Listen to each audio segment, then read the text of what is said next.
சதுரங்க பிரியர்கள் அனைவருக்கும் வணக்கம். இன்றைக்கி நம்ம பார்க்க போகிற வீடியோவில் டிங்லிரனுக்கும் பிரக்னானந்தாவுக்கும் நடந்த ஒரு ஆரம்பகட ஆட்டத்தை பார்க்க போகிறோம். ஸோ நார்வே செஸ் 2024 சுற்று 2 நடந்த அவங்களுக்கு இடையில நடந்த ஆட்டம் பார்த்திங்கன்னா கிளாசிக்கல் ஆட்டத்தில் சமன் அடைஞ்சதுனால அவங்க திரும்பவும் பார்த்திங்கன்னா ஆஸ் யூஷுவல் நார்வே செஸ்ஸை பொறுத்த வரைக்கும் so there is no draw. So உடனே ஆரம்பகடன் விளையாடுவாங்க. ஸோ அந்த மாதிரி விளையாடின ஒரு ஆட்டம் தான் இப்போ நம்ம பார்க்க போகிறோம். ஸோ இந்த வீடியோக்குள்ளே போகிறதுக்கு முன்னாடி ஒரு ரெக்வஸ்ட் என்ன அப்படின்னா, சேனல் நீங்கள் சப்ஸ்கிரைப் பண்ணாமல் வீடியோஸ்லாம் பார்த்துட்ருக்கீங்க அப்படின்னா சப்ஸ்கிரைப் பண்ணிட்டு பெல் பட்டனை ப்ரெஸ் பண்ணி வச்சுக்கோங்க.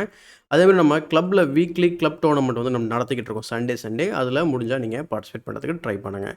இப்போ இந்த கேமை பார்க்கலாம். வித் ஒயிட் பீசஸ் டிங்லிரன் பார்த்திங்கன்னா கேம் D4 ஓப்பன் பண்ணுறாரு. ஆஸ் யூஷுவல் ஆர்மகடன் ஃபார்மெட்டோட இது சொல்லிடுறேன். டைம் ஒயிட்டுக்கு அதிகமாக கொடுப்பாங்க. அதாவது இந்த கேமை பொறுத்த வரைக்கும் 10 நிமிஷம் பார்த்திங்கன்னா டைமு. அந்த பக்கம் பார்த்திங்கன்னா ப்ரக்குக்கு பார்த்திங்கன்னா 7 நிமிஷம் டைம். ஆனால் ப்ரக் பார்த்திங்கன்னா உங்களுக்கு கேமை ட்ரா பண்ணாலே போதும். பட் டிங்லிரன் பார்த்திங்கன்னா என்ன சொல்கிறது, கேமை டிமாண்டில் வின் பண்ணி ஆகணும். ஸோ D4 அதுக்கப்புறம் பார்த்திங்கன்னா டிங்லிரன் இந்த ஃபஸ்ட் கேமே பார்த்துட்ருக்கோம். C4 அதுக்கப்புறம் night F6. So English opening.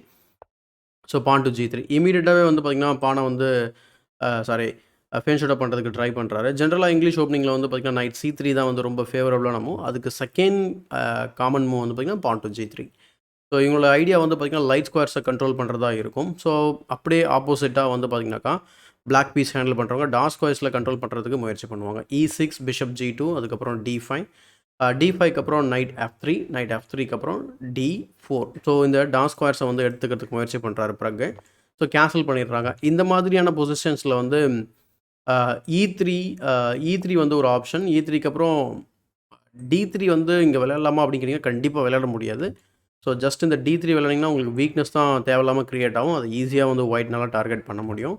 இந்த D3 ஐடியா நிறைய ஆப்ஷன்ஸில் நிறைய வேரியேஷன்ஸில் ஒரு ஆப்ஷனாக இருக்கும்.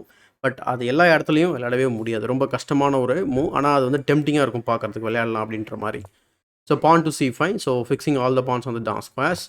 ஸோ பான் டு E3 இமீடியட்டாக பார்த்திங்கன்னா அந்த ஸ்ட்ராங்காக இருக்கக்கூடிய பான்ஸ் செயினை சேலஞ்ச் பண்ணுறாரு டிங்கு. ப்ரக் பீஸை டெவலப் பண்ணுறாரு. அதே மாதிரி தான் இங்கே D3 விளையாடினீங்க அப்படின்னு சொன்னால் தென் இமீடியட்டாக நைட் E5 குயின் B3 அப்படின்னு சொல்லி நம்ம டார்கெட் பண்ணலாம். அல்லது நைட்டை E1க்கு கொண்டு வந்துட்டு கூட அதை டார்கெட் பண்ணுறதுக்கு முயற்சி பண்ணலாம். ஸோ குயின் B3 இந்த மாதிரி ஐடியா.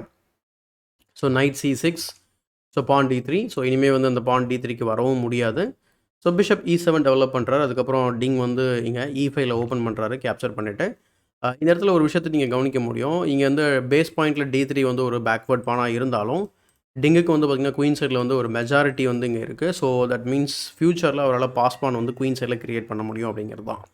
ஸோ ரூக் E1 ஜென்ரலாகவே இந்த ஸ்ட்ரக்சரை பொறுத்த வரைக்கும் A3 B4 B5ன்னு சொல்லி எக்ஸ்பேண்ட் ஆக ட்ரை பண்ணுவாங்க. ஸோ எப்படி ப்ரக் மேனேஜ் பண்ணுறாரு அப்படிங்கிறத பார்க்கலாம். ரூக் E1 அதுக்கப்புறம் கேசலுக்கு அப்புறம் knight A3. So night C2 knight B5 இதெல்லாம் ஆப்ஷன். ஸோ H6 விளையாடுறதுக்கப்புறம் பிஷப் F4 டெவலப் பண்ணுறாரு. பிஷப் F4க்கு அப்புறம் knight bishop to C5. So knight to C2.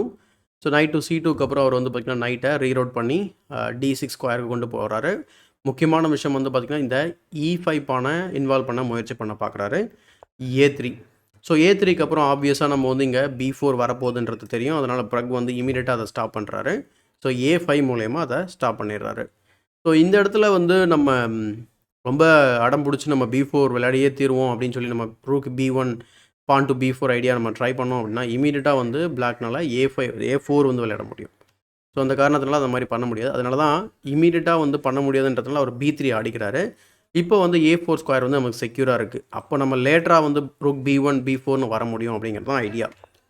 So rook E8. Rook E8க்கு அப்புறம் பிஷப் டு D2. இன்ட்ரெஸ்டிங்கான ஒரு விஷயம் என்ன தெரியுங்களா, டிங்லிரன் பார்த்திங்கன்னா ஒரு இங்கிலீஷ் ஓப்பனிங்கை ஹேண்டில் பண்ணுறதுல ரொம்ப ஒரு ஃபேமஸான ஒரு பிளேயரு. 15 மூவ் நம்ம பார்த்துருவோம் இந்த கேமில். ஆக்சுவலாக இன்ட்ரெஸ்டிங்காக டிங்லிரன் இது வரைக்குமே ஏற்கனவே ஒரு கேம் ஆடிருக்கிறாரு. ஸோ 2022 ஆண்டன் குஜிரோ கூட பார்த்திங்கன்னா இந்த கேமை ஆடிருக்கிறாரு. ஆனால் அந்த கேம் ட்ரா தான் ஆயிருக்கு. இதுக்கு முன்னாடி பார்த்திங்கனாக்கா அவங்க கிராண்ட் மாஸ்டர் கிடையாது. I think international master and FIDE master நினைக்கிறேன். 2 பேர் 2300 ரேட்டரில் ஆர் ஈவன் ஒருத்தவங்க இருக்கலாம், இன்டர்நேஷ்னல் மாஸ்டராக இருக்கலாம். ஏன்னா அந்த டைட்டில் நம்ம போட மாட்டாங்க. ஸோ அவங்களோட பொசிஷனை அவங்க ஃபாலோ பண்ணியிருக்கிறாங்க. அந்த கேம் 2020 இருக்குது. ஸோ 15 மூவுக்கு இந்த மாதிரி இருக்குது. ஸோ அடுத்தடுத்து இன்ட்ரெஸ்டிங்காக பார்த்திங்கன்னா நம்ம மூவ்ஸை மேலே போக போக டேட்டா பேஸில் இருக்கக்கூடிய கேம்ஸ் கம்மியாகிட்டே வரும். ஏன்னா டிஃப்ரெண்ட் மூவ்ஸை நம்ம சூஸ் பண்ணும்போது ஏற்கனவே விளையாடாத ஒரு பாதையை நம்ம வந்து தேர்ந்தெடுக்கிற மாதிரி இருக்கும். ஆனால் இந்த கேமை பொறுத்த வரைக்கும் இன்னொரு கேமும் வந்து அடிஷ்னலாக ஆகுது E5க்கு அப்புறம். எல்லாமே டிரான்ஸ்பொசிஷன் மூலயமா இதெல்லாம் கண்டுபிடிக்க முடியுது. ஸோ பான் டு B4, அதுக்கப்புறம் பிஷப் D6. ஸோ பிஷப் D6க்கு அப்புறம் C5. ஸோ இதுதான் வந்து நியூ மூவ். இதுக்கு முன்னாடி வந்து பார்த்திங்கனாக்கா, முன்னாடி விளையாடின கேமில் டிங்லிரன் வந்து என்ன ஆடிருக்காரு அப்படின்னா, ரூக் B1 வச்சுருக்காரு. இன்னொரு கேமில் வந்து பார்த்திங்கன்னா நைட்டை H4ல் வச்சுருக்காங்க. அடுத்து இன்னொரு கேமில் வந்து பார்த்திங்கன்னா ரூக் E2ல் வச்சுருக்காங்க. ஆனால் இந்த கேமில் பான் C5 போட்டு பிஷப்பை சேஸ் பண்ணுறாரு. பிஷப் சேஸ் பண்ணோடனே பிஷப் F8 போயிடுறாரு. அதுக்கப்புறம் ரூக் C1, ரூக் C1க்கு அப்புறம் 8x B4, அதுக்கப்புறம் 8x B4, rook to B8. Rook to B8க்கு அப்புறம் நைட் A3 விளையாடுறாரு. Knight B5 is an idea. ஆனால் இந்த பொசிஷனில் வந்து இமீடியட்டாக ரூக் A1 வந்து பார்த்திங்கன்னா இன்ட்ரெஸ்டிங்கான சாய்ஸாக இருக்கும். ஏன்னா அவர் ரூக்கை வந்து A5லேருந்து எடுத்துட்டாரு. அப்போ நம்ம வந்து அந்த ஓப்பன் ஃபைலை வந்து ஆக்குப்பை பண்ணுறதுல எந்த ஒரு பிரச்சனையும் வராது. இன்ஃபேக்ட் அதுதான் வந்து ரொம்ப லாஜிக்கல் கண்டினியூஷன் கூட. அண்ட் இன்னொரு முக்கியமான விஷயம், 2 பேரோட பீசஸுமே மோஸ்ட்லி கிராம்ப்டாக தான் தெரியும். ஆனால் ப்ரகோட பீசஸ் கொஞ்சம் மோசமான சிச்சுவேஷனில் இருக்க மாதிரி தெரியும் நீங்கள் பார்த்தீங்கன்னாக்கா. ஸோ இந்த இடத்துல ரூக் A1 கன்சிடர் பண்ணியிருந்தா B5, அதுக்கப்புறம் நைட் F takes D4. இன்ட்ரெஸ்டிங்கான ஒரு சாக்ரிஃபைஸ் நம்மளால் பார்க்க முடியும். ஸோ இந்த சாக்ரிஃபைஸ்க்காக தான் இந்த லைன் வந்து அவங்களுக்கு காமிக்கிறேன். ஸோ E takes D4க்கு அப்புறம் பிஷப் F4க்கு அப்புறம் ரூக் வந்து ட்ராப் ஆகிடும். ஸோ ஆல்மோஸ்ட் வந்து இது வின்னிங் பொசிஷன். பட் ஆர்மகடன் கேமில் அதுவும் இந்த மாதிரி குறுகிய காலத்தில் இது மாதிரியான லைன்ஸை கண்டுபிடிக்குமா தெரியல, கண்டுபிடிக்க முடியுமா தெரியல. ஸோ நைட் A3 போட்டு B5 வர முடியுமா பார்க்குறாரு. ஸோ அதனால் B5 அவரே ஆடிடுறாரு. ஏன்னா இந்த இடத்துல நம்ம என்பசான் வந்து பண்ணோம் அப்படின்னு சொன்னாக்கா என்ன பிரச்சனை அப்படின்னா, நம்ம இந்த பொசிஷனில் வந்து அழகாக ஐ திங்க் நைட் வந்து பார்த்திங்கன்னா B6ல் கேப்சர் பண்ண முடியும். ஸோ அந்த காரணத்தினால வந்து பார்த்திங்கனாக்கா ஈவன் நைட் டு B4 வந்து ரொம்ப இன்ட்ரெஸ்டிங்கான மூவாக இருக்கும். ஸோ அது வந்து பிளாக்குக்கு வந்து பார்த்திங்கன்னா வாய்ப்பு கொடுக்குற மாதிரி ஆகிடும். இந்த இடத்துல 2 மூவ் வந்து பார்த்திங்கன்னா இன்ட்ரெஸ்டிங்கான மூவ். அண்ட் இதுதான் வந்து கேமோட டேர்னிங் பாயிண்ட் அப்படின்னு சொல்லலாம். 2 மூவ் இருக்குது கேமில். வந்து பார்த்திங்கன்னா டிங்லிரன் வந்து 2வது பெஸ்ட் மூவ் ஆடி இருக்கிறாரு. முதல் பெஸ்ட் மூவ் ஒரு இன்ட்ரெஸ்டிங்கான நைட் சாக்ரிஃபைஸ். இங்கேயும் அது நைட் சாக்ரிஃபைஸ் தான். ஏன்னா 2 நைட்டை நீங்கள் சாக்ரிஃபைஸ் பண்ண முடியும், இந்த ஸ்கொயர்லேயும் G5 ஸ்கொயர்லேயும். நம்ம ஃபஸ்ட்டு நைட்டை G5ல வச்சா என்ன ஆகும் அப்படிங்கிறத பார்க்கலாம். ஸோ நைட்டை G5ல வச்சுருந்தாங்க அப்படின்னா, எங்கள் ஐடியா என்னென்னா, இந்த C6ல் இருக்கக்கூடிய பீஸ் வந்து பார்த்திங்கன்னா அன்டிஃபரெண்டாக இருக்குது. அது B5 மூவ் பண்ணுறதுனால இது இந்த மாதிரி ஒரு வீக்னஸ் க்ரியேட் ஆகிருக்கு. இதை தான் நம்ம அட்வான்டேஜ் எடுத்துக்கிறதுக்கு முயற்சி பண்ணுறாரு ஒயிட்டு. ஸோ அதனால் நம்ம நைட்டை வந்து மூவ் பண்ணுறோம் அப்படின்னு வச்சுக்கோங்களேன். இந்த இடத்துல ஆக்சுவலாக இதை அக்செப்ட் பண்ணுறது தவிர உங்களுக்கு வேறு எதுவும் பெட்டர் ஆப்ஷன் கிடையாது. Bishop into C6, white is completely better. இல்லை நான் வந்து இந்த நைட்டுக்கு பாதுகாப்பு கொடுப்பேன், இல்லை நான் மூவ் பண்ண போகிறேன் அப்படின்னு நினச்சி நீங்கள் மூவ் பண்ணீங்க அப்படின்னு சொன்னால், இட்ஸ் நைட் E7 வச்சுக்கோங்களேன். இது ரொம்ப மோசமான மூவ். பட் இருந்தாலும் ஒரு ஃபன்னான ஒரு லைன் இருக்குது, அதுக்காக பார்க்கலாம். ஸோ நைட் டேக்ஸ் F7 வந்து பார்க்க முடியும். ஸோ ப்ரில்லியண்ட்டான நைட் சாக்ரிஃபைஸ். நீங்கள் வெட்டலை அப்படின்னா திரும்ப அந்த நைட் வந்து பார்த்திங்கன்னா E5 பண்ண வெட்ட போகுது. ஸோ அதனால் வெட்டினீங்க அப்படின்னா குயின் B3 செக்கு, தென் கிங் F6 தான் வந்தாகணும். அதுக்கப்புறம் நம்ம ஈஸியாக வந்து அட்டாக் கேரி அவுட் பண்ணலாம். ஸோ இப்போ அந்த பீஸை நம்ம வந்து எடுக்கிறதுக்கு முயற்சி பண்ணுறோம். நீங்கள் அந்த பீஸை காப்பாற்றுனீங்க அப்படின்னா that is this fork. So wins the game. So அதனால தான் அந்த நைட் டு G5 ஐடியா இன்னும் ரொம்ப ஸ்ட்ராங்காக இருந்திருக்கலாம். பட் டிங் வந்து அனதர் பெஸ்ட் மூவ் ஆனால் நைட் டு B5 வந்து கண்டுபிடிக்கிறாரு. பிஷப் A6, பிஷப் A6க்கு அப்புறம் வந்து பார்த்திங்கன்னா பிஷப் வந்து அன்டிஃபரெண்டாக இருக்குது. ஸோ அதனால் நைட்டை D6ல் வந்து விடுறாரு. ஸோ D6ல் வச்சோடனே வெட்டிடுறாரு பிஷப்பால். வெட்டினதுக்கப்புறம் ஸ்ட்ரக்சர் எல்லாமே உடஞ்ச மாதிரி தெரியும். நைட் டேக்ஸ் B4 விளையாடினதுக்கப்புறம் அவர் குயின் A4 போட்டு அந்த லூஸாக இருக்க பீஸ் எல்லாமே அட்டாக் பண்ணுறாரு. இதுக்கு டபுள் அட்டாக்கு, இதுக்கு ஒரு அட்டாக்கு, ப்ளஸ் வந்து பார்த்திங்கன்னா இங்கேயும் ஒரு ப்ரெஷர் வந்து பில்டப் ஆகுது.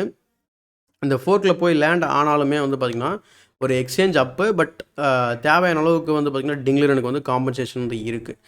ஸோ என்னென்னா அவர்கிட்ட வந்து பார்த்திங்கன்னா இந்த பிஷப் பேர் அப்படிங்கிற விஷயம் வந்து பார்த்திங்கன்னா ஓப்பன் பொசிஷனாக இருக்கிறதுனால ரொம்ப ரொம்ப யூஸ்ஃபுல்லாக இருக்கும். ஸோ ருக் B6, அதுக்கப்புறம் குயின் A3, குயின் F6, அதுக்கப்புறம் இந்த பொசிஷனில் வந்து குயின் F6 விளையாடுனதுக்கப்புறம் பார்த்திங்கன்னா ரூக் வந்து அன்டிஃபரெண்டாக இருக்குது பேக் ரேங்கில். அதை வந்து அட்வான்டேஜாக எடுத்துக்கிறதுக்கு நைட் இன்ட்டு D4 விளையாடுறாரு. ஸோ ரூக் டேக்ஸ் D6க்கு அப்புறம் நைட் F3 வந்துட்டு திரும்ப பிஷப்புக்கு பாதுகாப்பு கொடுக்குறாரு. அதுக்கப்புறம் நைட் B6 வந்துடுது. நைட் B6 வந்தோடனே பிஷப் டு B4 விளையாடி ரூக் அட்டாக் பண்ணுறாரு. அதுக்கப்புறம் ரூக் DE6 போயிடுறாரு. ஸோ அதுக்கப்புறம் நைட்டை வந்து பார்த்திங்கன்னா சென்ட்ரலைஸ் பண்ணுறதுக்காக நைட் டு D2 வராரு. அதுக்கப்புறம் குயினை மூவ் பண்ணி அட்லீஸ்ட் நம்ம F5 விளையாடலாம் அப்படிங்கிறது தான் ஐடியா. ப்ளஸ் நைட் வந்து சென்டர் ஆஃப் த போர்டு வரும்போது ரூக் குயினையும் அட்டாக் பண்ண போகுது.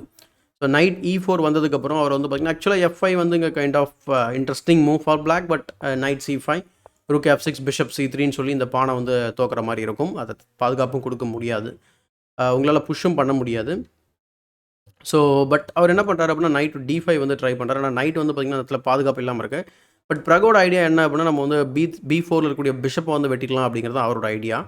ஸோ நைட் டு D6 போய்ட்டு டிஸ்கவரி கொடுத்து ரூக் அட்டாக் பண்ணுறாரு. பட் இந்த பீஸ்க்கு வந்து பார்த்திங்கன்னா 2 பாதுகாப்பு இருக்குது. அதனால் வந்து நைட் டேக்ஸ் B4 வந்து விளையாடுறாரு. ஸோ நைட் டேக்ஸ் B4 விளையாடினோடனே knight takes E8. So so இந்த ப்ராசஸில் வந்து பார்த்திங்கன்னா என்ன ஆகுது அப்படின்னா டிஸ்கவரி கொடுத்து அந்த பீஸ்க்கு பாதுகாப்பு கொடுத்துட்றாரு. கொடுத்ததுக்கப்புறம் அவர் வந்து பிஷப் E4 போட்டு ஒரு பீஸை வந்து வின் பண்ணிடுறாரு. பிஷப் E4க்கு அப்புறம் F5, F5க்கு அப்புறம் பிஷப் இன்டு C2. ஸோ சிம்பிளாக வந்து பார்த்திங்கனாக்கா இந்த ப்ராசஸ் எல்லாம் முடிஞ்சதுக்கப்புறம் டிங்லிரன் வந்து ஒரு பீஸ் அப்பில் இருக்கிறாரு. ஸோ அதே மாதிரி இந்த நிலையில் இந்த பொசிஷனில் வந்து ஒரு இன்ட்ரெஸ்டிங்கான ஒரு மூவ் என்ன அப்படின்னா நைட் டேக்ஸ் G7. ஒரு ப்ரில்லியண்ட்டான ஒரு நைட் சாக்ரிஃபைஸ். இந்த இடத்துல நம்ம ரூக்கை சாக்ரிஃபைஸ் பண்ணுறோம். ப்ளஸ் பொசிஷனை வந்து அதாவது என்ன சொல்கிறது செக்மேட் பண்ணுறதுக்கு முயற்சி பண்ணுறோம். குயின் டேக்ஸ் G7 வந்து விளையாண்டிங்க அப்படின்னா பிஷப் இன்ட்டு F5 செக்கு. அதுக்கப்புறம் நீங்கள் ரூக்கால் தான் பிளாக் பண்ணோம். அதுக்கப்புறம் பிஷப் இன்ட்டு C2. எனிவே அது வந்து ரொம்ப மோசமான நிலைமையாக இருக்கும். ஸோ அதனால் நைட் டேக்ஸ் G7 வந்து பார்த்திங்கன்னா ரொம்ப சூப்பரான ஒரு ஆப்ஷன் ஒயிட்டுக்கு. ஸோ பிஷப் டேக்ஸ் C2க்கு அப்புறம் பீஸ் அப்பு. அதுக்கப்புறம் rook tax E8, queen to D5, அதுக்கப்புறம் பான் டு E4, கிங் G2, அதுக்கப்புறம் குயின் F6. ஸோ ஜஸ்ட்டு பீஸை வந்து எக்ஸ்ட்ரா இருக்கிறதுனால கன்சல்டேட் பண்ண முயற்சி பண்ணுறாரு. இந்த இடத்துல டைம் ஃபார்மேட் வந்து பார்த்திங்கன்னா டைம் சிச்சுவேஷன் ப்ரக்குக்கு வந்து பார்த்திங்கன்னா கிட்டத்தட்ட 3 வினாடி தான் இருக்குது. ஸோ இப்போ வந்து நம்ம டிங்லிரன் பக்கம் இருந்து பார்க்கும்போது அவருக்கு 2 நிமிஷம் டைம் இருக்குது. ஸோ சாலிடாக வந்து கன்வெர்ட் பண்ணிடுவார். ஸோ ரூக் E5, அதுக்கப்புறம் queen D4, queen E7, rook B3. கிட்டத்தட்ட வந்து பார்த்திங்கன்னா ஒரு இன்க்ரிமெண்ட், ஏன்னா வந்து இன்க்ரிமெண்ட் வந்து பார்த்திங்கன்னா 40வது மூவ் மேலே ஆட் பண்ணுறாங்க. ஸோ அதனால் இன்க்ரிமெண்ட்டில் வந்து பிறகு ஆடிக்கிட்டு இருக்காரு. ஏன்னா இன்க்ரிமெண்ட் இல்லாமல் இவ்வளோ மூவ் ஆடவும் முடியாது. So rook C6, bishop E2, rook D6, queen C5. அந்த இன்க்ரிமெண்ட் வந்து 1 செகண்டா இல்லை 2 செகண்டான்றது கிளியராக எனக்கு தெரியல. ஏன்னா எங்கேயுமே இன்ஃபர்மேஷன் கிடையாது. ஈவன் நான் லைவ் ஸ்ட்ரீமிங் கூட அங்கங்கே பார்த்தேன். ஃபுல்லாக என்னால் பார்க்க முடியல. ஸோ இன்ஃபர்மேஷன் தெரிஞ்சால் கமெண்ட் செக்ஷனில் பதிவு பண்ணுங்கள். ஸோ குயின் F6, அதுக்கப்புறம் குயின் E3, ரூக் C6, அதுக்கப்புறம் பான் டு H4, ரூக் C2, அதுக்கப்புறம் H5, குயின் E5, அதுக்கப்புறம் ரூக்கை வச்சு குயின் அட்டாக் பண்ண உடனே குயின் F6, பிஷப் F1, அதுக்கப்புறம் திரும்ப queen F7, queen F4, queen takes H5, and then rook takes F5, queen E8, rook E5, and then queen C8, queen takes E4, check. 54வது மூல ப்ரக் வந்து ரிசைன் பண்ணிடுறாரு. ஏன் ரிசைன் பண்ணணும் அப்படின்னா இங்கே மேட் உங்களால் தடுக்க முடியாது. முக்கியமான காரணம் என்ன அப்படின்னா நீங்கள் 2 ஆப்ஷன் இருக்குது உங்களுக்கு. ஒன்று G6 இல்லை கிங்கை மூவ் பண்ணுறது. ஸோ சப்போஸ் நீங்கள் கிங்கை மூவ் பண்ணுறீங்கன்னு வச்சுக்கோங்களேன், கிங் H8 போடுறீங்க அப்படின்னா தென் ரூக் E8 செக்கு. குயினை மட்டும் நம்ம இங்கே இழக்கல. அது மட்டும் இல்லாமல் நெக்ஸ்ட்டு ஃபியூ மூவ்ஸில் நீங்கள் செக்மேட்டும் ஆகிடலாம் இந்த மாதிரி. ஸோ அந்த காரணத்தினால தான் ரிசைன் பண்ணுறாரு. இன்னொரு ஆப்ஷன் வந்து பார்த்திங்கன்னா pawn to G6. So pawn to G6 நீங்கள் வந்து கன்சிடர் பண்ணுறீங்க அப்படின்னா then not pawn to G6, sorry, yeah. So இங்கே பான் G6 இல்லைனா ரூக் E7 செக்கு, அதுக்கப்புறம் queen E5 check, and then mate. ஸோ இதன் மூலயமா வந்து பார்த்திங்கன்னா டிங்லிரன் ரொம்ப நாளைக்கு அப்புறம் வந்து பார்த்திங்கன்னா அவருடைய பழைய ஃபார்ம் மாதிரி விளையாடுனதான் வந்து எல்லாருமே வந்து உணர்றாங்க. பட் இது நம்ம ஒரு கேம் வச்சு முடிவு பண்ண முடியாது. என்ன நடக்குது அப்படிங்கிறத நம்ம பொறுத்துன்னு தான் பார்க்க முடியும். ஸோ இந்த வீடியோ பிடிச்சா லைக் போடுங்க, மறக்காமல் மற்றவங்களுக்கு ஷேர் பண்ணுங்கள். தமிழ் செஸ் சேனலை சப்ஸ்கிரைப் பண்ணல அப்படின்னா சப்ஸ்கிரைப் பண்ணிட்டு பெல் பட்டனை ப்ரெஸ் பண்ணி வச்சுக்கோங்க. நீங்கள் இந்த இதை பார்த்துட்டு இருக்க அந்த நேரத்தில் உங்களுக்கு ஸ்டாண்டிங்ஸ் நான் வந்து ஸ்க்ரீனில் போட்டிருக்கேன், அதையும் நீங்கள் பார்க்க முடியும். ஸோ இதே மாதிரியே ஒரு பயனுள்ள வீடியோவுடன் உங்களை சந்திக்கும் வரை உங்களிடமிருந்து விடைபெறுவது உங்கள் சதுரங்க சாணக்கியன்.